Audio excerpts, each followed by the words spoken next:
Welcome to the Workforce Resources for Libraries video series. This is brought to you by Project Compass, a partnership of WebJunction and the State Library of North Carolina, and it is made possible by a grant from the Institute of Museum and Library Services.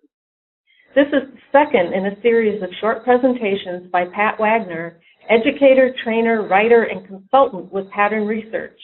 Pat has worked for and with libraries of all kinds, plus library boards, foundations, friends groups, and national, state, and regional library organizations. We are very fortunate to have Pat's expertise. Thank you, Betha. What we're going to be talking about today is something very specific, mostly to public libraries, which has to do with the fact that most American public libraries right now are overrun by job hunters. People are coming in sometimes in desperate straits, and they're hoping that the library can help them. The truth is there's a lot of things libraries can do, but there's some things that libraries can't do. And we're going to talk a little bit in the next few minutes about what you can do for your organization and the people that you're trying to help, and who you have to bring in if you want to help the people who are really beyond the scope of what your resources are. First of all, we're going to take a look at the agenda for today. We're going to talk about the fact that there are a lot of different kinds of job hunters who come into your organization, and each one needs something different. We're going to talk about traditionally what public libraries are able to offer and some new kinds of things that are outside the normal scope of a library. Some of the misconceptions that burden libraries, particularly in times of budget cuts and short staffing, where I see people being guilty about the fact that they can't do everything for everyone. Who are the partners in your community that might help? And I want to talk about some people and organizations that you might overlook in your haste to only go to the same old people. And then we'll talk a little bit about some of the kinds of partnerships that work, some of the ways to make those connections and collaborations in the larger marketplace help you and your job hunters, and then a few tips that you can take away and share with the rest of your staff about how to improve your job hunting tools for the people who come to you. First thing is that there's several different kinds of job hunters who might come to your library that are going to create problems. The first is the unrealistic job hunter. This might be the person who's been at the same workplace for 30 years and has sort of a sense of entitlement, that they think that just because they've done a really good job in job A, that automatically people are going to hire them. They might be someone who thinks they're going to get a job in a week. They might be someone who thinks that they're going to get a job without the necessary skills, experience, or education.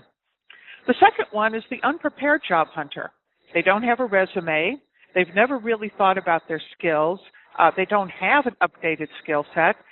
Maybe they need some more education, but somehow they're kind of passive, and they walk into the library and they think that everybody who works at the library is kind of their personal job counselor, and they tend to be very passive in their approach to the services that the library has. The third kind of person, in some cases, is great to work with, but they're the specialized job hunter. They're the person who comes in and says, "Hi, I'm a meteorologist," or "Hi, I'm a forensic pathologist," or "I do restorations on a special kind of old building that's only found in the south of France." Those kinds of specialized job hunters really need a kind of a technical expertise, which is usually beyond the scope of the average public library. There are people who come to you who are frankly damaged. They're hurt, they're bitter. Maybe their home situation isn't the best. Maybe there are problems with alcoholism, drug addiction. They usually come, by the way, with a whole spectrum of social and health problems, which is one of the reasons that they're job hunting. And job hunting is not their main problem. Those other issues have to be solved as well. And finally, the person I call the dilettante job hunter. And the dilettante is the person who doesn't actually want to find a job. In fact, maybe they don't even need to find a job. They might be the person who's just sort of spinning their wheels as they collect unemployment and have to spend the requisite amount of time looking for and being turned down for jobs. Sometimes there's someone who are kind of out looking, but they really don't have the urgency of what you might call a real job hunter, who really has deadlines and mortgages to pay. So those kinds of job hunters oftentimes will fill your seats at your computer and fill your rooms and your workrooms, and you're going to feel discouraged because it's really hard to help them. So what you have to look at is what you can do and what you can't do.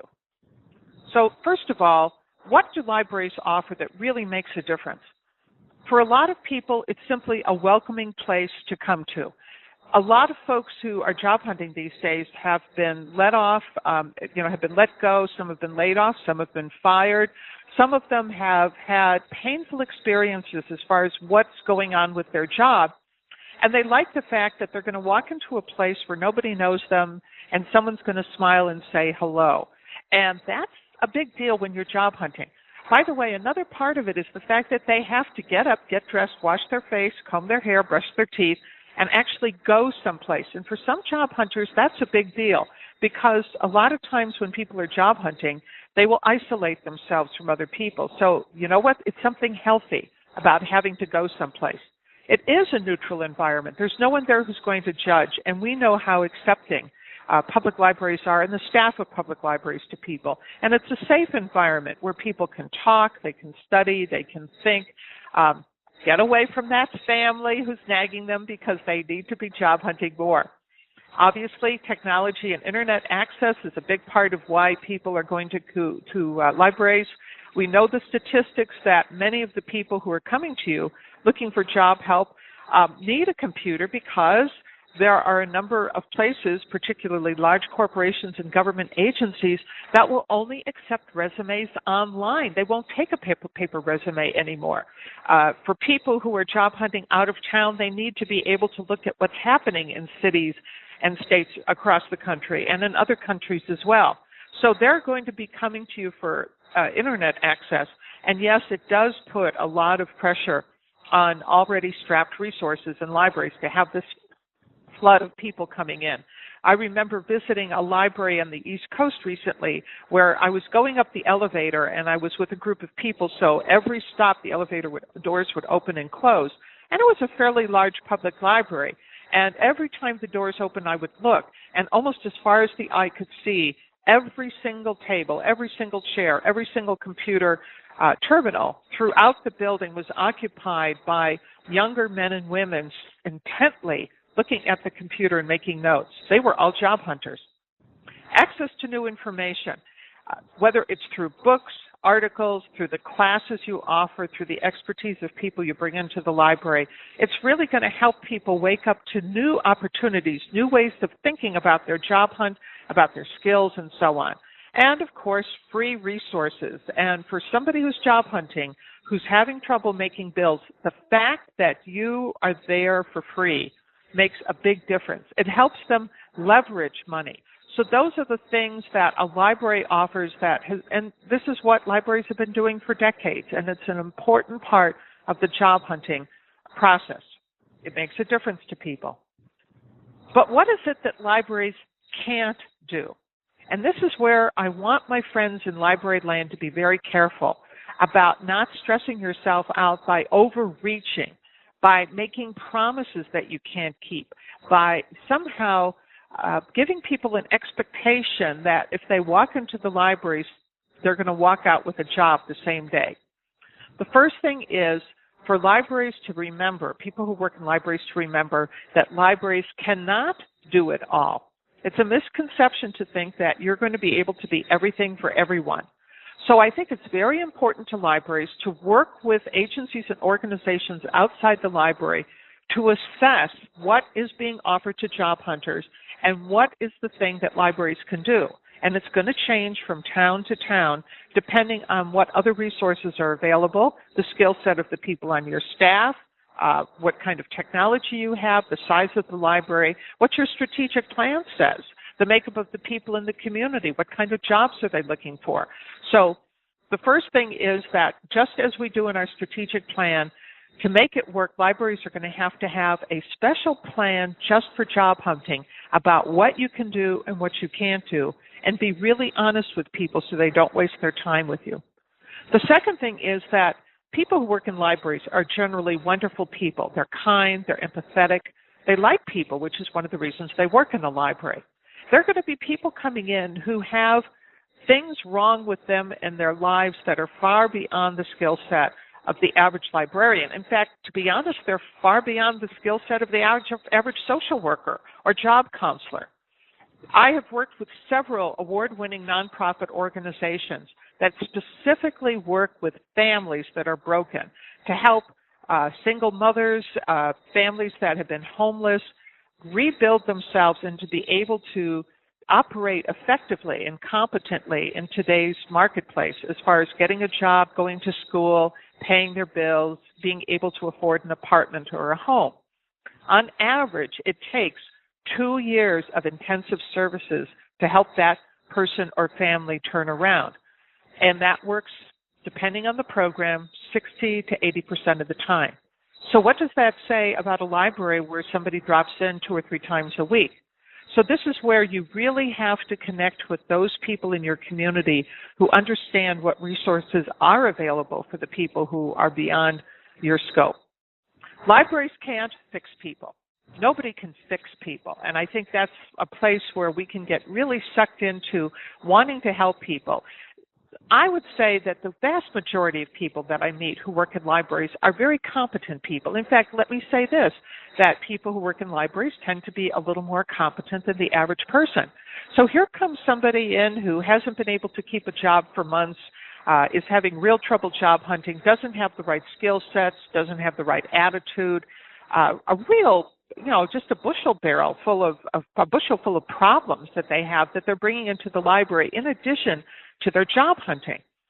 It can pull every heartstring you have to be able to say, oh, we can help them. No, you're not a social worker. You're not a therapist. You're not that person's mother, and the person isn't 5 years old. And again, that's where you need other experts to come in to help you set appropriate boundaries about what you can and can't do for people. Sometimes you have the person who comes into the library who's the special case person, like that person who's the meteorologist or the forensic pathologist or the specialist in building restoration in the south of France.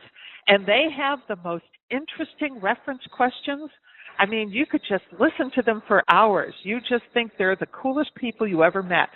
And in a smaller library, it's very easy for the special needs of a few people to suck up all the time and energy of a limited staff in terms of helping them in reference and at the computers and so on.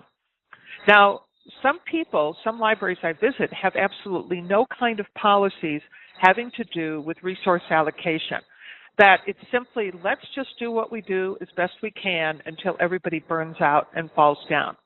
What I'd like you to think about instead is really developing some policies about realistically how much time you can devote to people. For example, you might find that given the flood of people coming in the front door, you really aren't going to be able to do much with people one-on-one who are job hunting, but then you can do it in a group. So you can have a group meeting that maybe meets for an hour or two where people can come with special questions.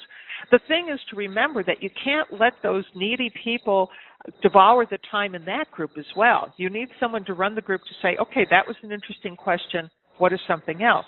And also, you folks aren't doctors and you're not priests. And sometimes people want to pull you off in the corner and tell you great secrets about your life. Now, I respect the fact that part of the ethical standards of a library deal with the privacy issue of what you can say and do with one person. But you really rarely have the resources that you can go off for a couple of hours in a locked office and listen to the secret story of a particular person. You're not doing therapy. But what you can say to a group of job hunters is, if you're willing to talk about what it is you're looking for, this isn't a venting session, we're not going to talk about your emotional problems, but you can talk about what kind of job you're looking for or special information, guess what? Someone else in the room might be able to help you as well. And the other thing, and this is, I think, a problem that particularly our large urban libraries have, is that for some people coming in and job hunting, the library is a great place to hang out. Well, that's great. If the library has enough room, I've spent many, many happy days sitting in a corner of a library, hogging a chair and reading a beloved book. There's something special, I think, about using the resources of a library. But that doesn't mean that that's the same as job hunting. What we want to be careful about is we don't distract people from their real work, which is interacting with people, talking to people, going to job interviews, sending out resumes, and not just sitting at the library kind of doing the research and saying, wow, this is a pleasant place to be. Maybe if I stay here long enough, they'll give me a job. Now, the partners I've mentioned are all kinds of people who are dealing with the same people you are, who are dealing with the same problems you are, but they have different skill sets. They have different expertise. So I'd like to remind you of some groups and people that I find very, very effective at times like these, who I've used over the years, that you want to make sure you don't overlook. First and foremost are college counseling centers. Oftentimes, community colleges and state colleges have wonderful counseling centers where people can take personality tests, they can take assessment tests. They can be evaluated to see if they can, what we call clep out, or be able to read or do a test of some kind to prove that they know a particular subject without actually having to take the college class. For example, you might have someone who's been a bookkeeper for 15 or 20 years and has filled out a lot of tax forms, and they go and do the accounting CLEP test and find out, oh my goodness, I have the equivalent of knowledge of a first or second year accounting student, even though I've never gone to college. Oftentimes there are people who are very wise about assessing where people are and helping them be more realistic about, again, what employers are looking for in terms of certain skill sets as well. I like the college counseling centers because they're nonprofit. Some of them charge a little bit if you're not a student. Others offer their services for free if you're a citizen of that state or somebody who lives in that particular county or city. Usually what you're going to get is high quality kind of advice for folks, and you don't have to worry about anyone being a crook or taking your money under false pretenses. Another person I would engage, particularly if you're in a community dominated by a few key employers, are those HR experts. Bring in the people who actually hire people and have them do your workshops and training programs to share with folks what they're looking for. Most employers would like to have better quality employees. Most employers don't want to turn away people. And most employers don't have the time or energy to say, you know what, if you would only do these 3 things, I would hire you in a minute. However, you can bring in HR experts from the private sector, from government, employment agencies as well, to talk to people about what they're really looking for and what are some of the ways that they can improve their chances of being hired. Now, temp agencies, some people kind of turn up their nose at a temporary agency, but boy, when I used to travel around the country, temp agencies were a great way for me to understand what was going on in workplace and what people needed. Usually you find them still in larger cities. They sometimes are overwhelmed these days with the number of applicants that are coming into them. But I find the people who run temp agencies are very savvy about what it means to be employable. And I would actually turn to them and ask for people coming in. I would definitely have career experts coming into the library. And in this day, I would say at least one a day, kind of like those old junior high school career days where people would come in and talk about what they did and how they did it. Well, you know what? A lot of adults need that now. And I would find as many friendly people as I could in the business, government, nonprofit communities from a variety of expertise. I bring in plumbers, and I bring in doctors, and I bring in people who work in daycare, and I bring in truckers to talk about the pros and cons of their job, particularly places where they're looking for work. The irony is as bad as the economy is in parts of the country, there still are job openings. It's just that some of us have gotten a little fussy, which is always the sign of a rich economy, that some people say, well, I don't want to take that job because it's beneath me, or I don't want to fail at it, or is it something that people will look down on me if I do that job, or do I really have the skill set? And that's why you want the career experts coming in. I was a college instructor for 7 years at a state college here in Denver. And I was, at the time, absolutely appalled by the people who would come into my classes, who often were juniors and seniors, who could not spell and could not add numbers on a piece of paper. I think that for even the people who have college educations who are coming to your programs, having math and writing, what we call math literacy and writing literacy programs is really important For a lot of job hunters, the difference between them getting and not getting a job is how they present themselves on paper. And more employers are screening people for a variety of jobs by having them take a math test as part of an employment requirement. If somebody's been on a job for 20 years, it may be 20 years since they've had to take one of those tests.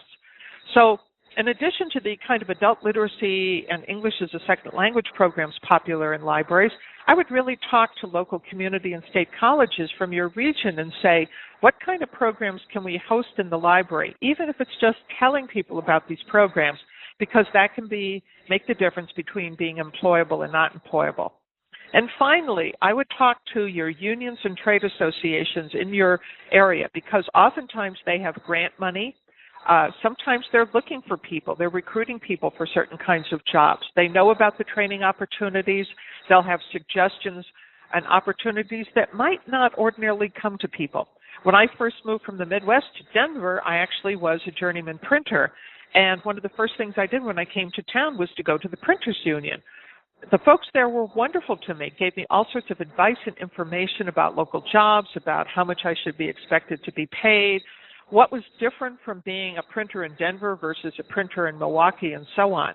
I've subsequently worked with a number of outplacement and career programs with major unions, both here in Colorado and nationally, and have found that there are often people there with real savvy about helping job hunters, and yet they're not necessarily the first people who will come to mind when we're talking about helping folks. So if you want to go and seek out those partnerships, what's going to make that happen? The first thing is you got to leave the building. You can't always expect that everybody's going to come to you. Not only that, this is where I think the idea of a library without walls is very important. There's nothing that says that your library cannot co-host programs on the partner site rather than the library site. If the partner is the one that has the better computer lab, for example, if the partner has special resources that make it easier to have the meeting on their site, why not have it there? But to meet those folks, you're going to have to leave the building. Yes, it's going to leave you short-staffed at times, but going out for the breakfast, lunch, and dinner meetings that are so popular in the business world, going and having a meeting and talking to the Chamber of Commerce and so on is very important for building trust. In some cases, when we talk about building partnerships, you as a staff person of the library can walk across the street and talk to someone who's working at the front desk, say, of that employment agency, and you and that other person can work together to build a partnership of some kind that works for the library. But in a lot of times, it's going to take someone higher on the food chain, perhaps a branch manager, the director of the library, a member of your trustees, someone who can sit down, for example, with the superintendent of schools, the president, or the director of the college, somebody who has the political pull to say, this is something that we want to do together. So in some cases, it's going to have to happen from the top. Whatever you do a partnership with folks, let's start with a small project, something that has a very definable beginning, middle, and end, because it's kind of like dating folks. You don't want to jump in and get married before you've at least seen each other in the light of day. Let's start with some small projects, something that you can fail at and it's not the end of the world. At that time, you're going to be able to understand things like communication glitches, or, gee, I never knew you did these things that way, or misunderstanding. So start small. And as part of starting small, the communication, the agreements that you have before the project starts are of utmost importance. The first and foremost thing you have to decide is who is in charge. If you have two or more agencies, institutions, nonprofits with the library working together, who's the one who's going to be there to make decisions, and how are those decisions are going to be made?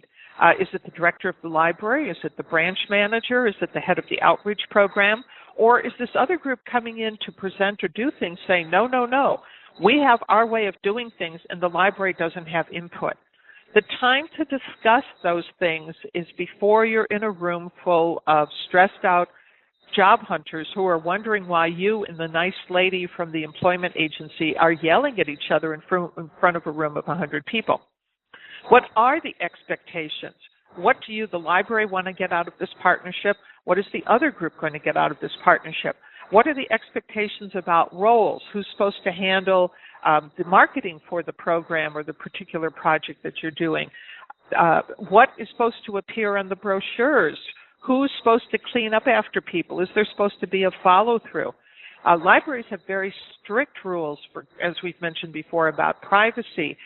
What are you going to do if you have a trainer or a presenter who's standing up and then asking people for their names, emails, and phone numbers after the program because they're making their own marketing list? So again, the time to have those discussions are before you start the project. And this applies for both the library and the people you're bringing in. How will you evaluate the success of the program? Is it just going to be about numbers, or are you actually planning to follow through and find out how many people actually got a job? Those kinds of things need to be talked about beforehand. So here's several things to think about. First of all, what I want you to do is to look at what your resources are, and your budget includes the time of the people who work for your library, as well as the resources like your computer equipment, how many hours that the library is opening, all those kinds of things, so that you decide what your resources are in response to the demand, but also be able to say, this is all we can do. So if you know those numbers before you start, it's going to be much easier for people to know when they have to say no thank you. I want you to interview your job hunters. And when I say interview, I want you to find out who they are, what they're looking for, why did they come to the library, are they satisfied with the services. You want to find out what kind of job hunters they are. Are they basically competent people who just have to enlarge the scope of what they're looking for? Are they people who really have social needs that are beyond the scope of the library? So if you have a regular program, you can learn a lot about people by having those group programs and having people fill out a voluntary questionnaire so that you're not flooded by strangers who you're really not able to serve well because you don't know much about them. I encourage you to pay attention to what's happening in your own backyard. I sometimes see libraries who want to show that they're very hip, going to big national studies to say, ooh, here's all the cool things that are happening at the national and international level as far as jobs are concerned. That doesn't help the person who's looking in their city or town or county or that particular region. So you need to, as a library, focus locally, not just what's happening nationally. My rule of thumb is that national reports are very helpful in terms of what questions you should be asking locally, but isn't necessarily going to tell you anything useful about who's hiring or why. Whatever information you have out that you're offering people, make sure that the information is new and up to date. Old posters, old flyers, old brochures, out-of-date statistics are not only going to not help people, but they're also going to hurt the credibility of the library. And let's assume that most of the people who walk into the door need more help than they're admitting to. It doesn't hurt to at least have a display of brochures that's put off in an area that people aren't going to be obvious about picking them up. Things about food banks, places where people can get short-term loans, information about scholarships, different kinds of counseling and support services from a variety of organizations can help people help themselves about things. I think if you follow some of this advice, you're going to find that not only are you going to be more effective, but the folks who work at your library aren't going to be burnt out at the end of the day. Thank you. And thank you, Pat. I want to let everyone know that WebJunction is building a community of practice to bring library staff from around the country together to share their knowledge, share their resources and strategies and ideas on WebJunction. So I encourage everyone to visit the Workforce Resources section, and also if you want to know about Project Compass, to visit that section on WebJunction. And once again, thank you to the Institute of Museum and Library Services for making this production possible.